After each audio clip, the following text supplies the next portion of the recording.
Timotiyga yezilgan birinchi xat. Birinchi bob. Qutquzguchimiz Xudoning va umidimiz bo'lgan Ayso Masihning amri bilan uning elchisi bo'lishga tanlangan menki Pavlusdan e'tiqod yo'lida o'z o'g'lindek bo'lib qolgan Timotiyga salom. Xudo otimiz va Rabbimiz Ayso Masih sana mehr shafqat, rahimdillik va omonlik ato qilg'ay. Makedoniya ülkəsiga bağanda sana etkinimdek senin davamlıq Efes şərdə qilib, aranglardaki bazı kişilərin natoğru təlimlərini taqıtışını, tosuşunu sorayman. Ulağa əfsanələr və uzundan uzunğa sozulğan nəsəb namılər bilən vaxtını israf qılmaslığını buyurğun. Ular faqat bema'ni talash tatishlarni keltirib chiqirdi. Shundaqla e'tiqod bilan qilinadigan Xudo yo'ldagi ishlarni qilishga foydasiz bo'ladi. Xudo yo'lda menish faqat e'tiqod orqaliqla amalga oshidi. Bizning bundaq buyruq qilishimizdan maqsad pok qalb, sof vijdon va chin e'tiqoddan kelib chiqqan mehr muhabbatni boshqalarga ko'rsatishinglar uchundir. Ba'zi kishilar bu ta'limdan chatnab, bema'ni gaplarni qilib yuridi. Ularning boshqalar tarafidan Tavrat qonunining o'limosi deb atalg'isi bor. Biroq ular o'zining nima davatqanligini yoki o'zlarining ishonch bilan aytgan so'zlarining nima ekanligini tushunmaydi. Bizga ma'lumki, agar kishilar Tavrat qonunini to'g'ri qo'llansa, u foydalidir. Biz yana shuni bilishimiz kerakki, Tavrat qonuni Xudoning amrlariga bo'ysunadigan odamlar uchun emas, balki noto'g'ri ishlarni qiluvchilar uchun tuzilgandir.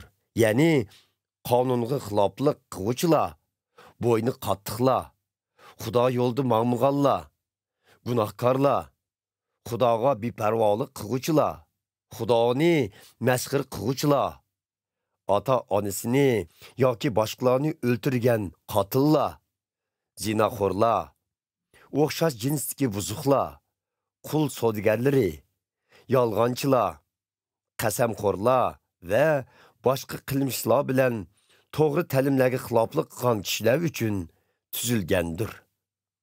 Bu ta'limlar natijasiga munosib bo'lgan Xudo tarafidan menga omonat qilingan ulug' xushxabarga asoslangan.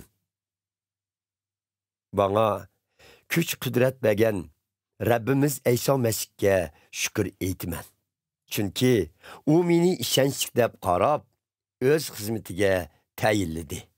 Men burun Ayso Masihga kufrlik qilib, uningga e'tiqod qiluvchilarga ziyonkashlik qilgan rahimsiz bir odam bo'lsam-mu, u yanila menga rahim qildi. Chunki men bu ishlarni nodonlik va Ayso Masihga bo'lgan e'tiqodsizlikdan qilgan edim. Rabbimiz menga mo'l mehr shafqatini ko'rsatib, meni Ayso Masihdan keladigan e'tiqod va mehr muhabbat bilan to'ldirdi.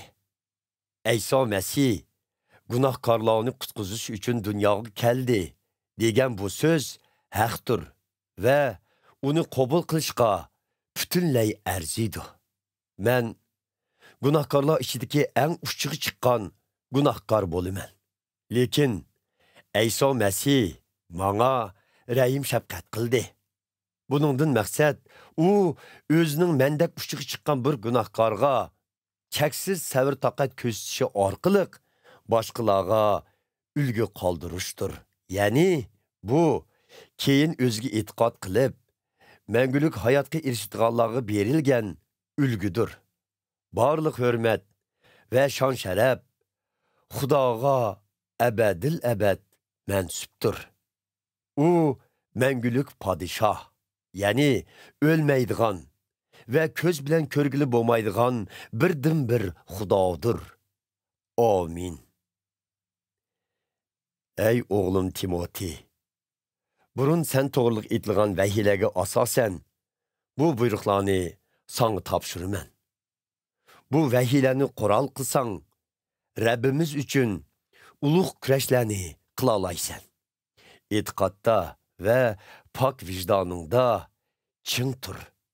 Ba'zilar pok vijdonini bir yoqqa qayirib qo'ydi. Natijada ularning e'tiqodi xuddi xodi toshqa urilgan kemiga o'xshash vayron bo'ldi. Imeney va Iskandarlar mana shundoq kishilardandir. Ularni kufrlik qilmaslikni o'rgansin deb shaytonning ilkiga qaytirdim.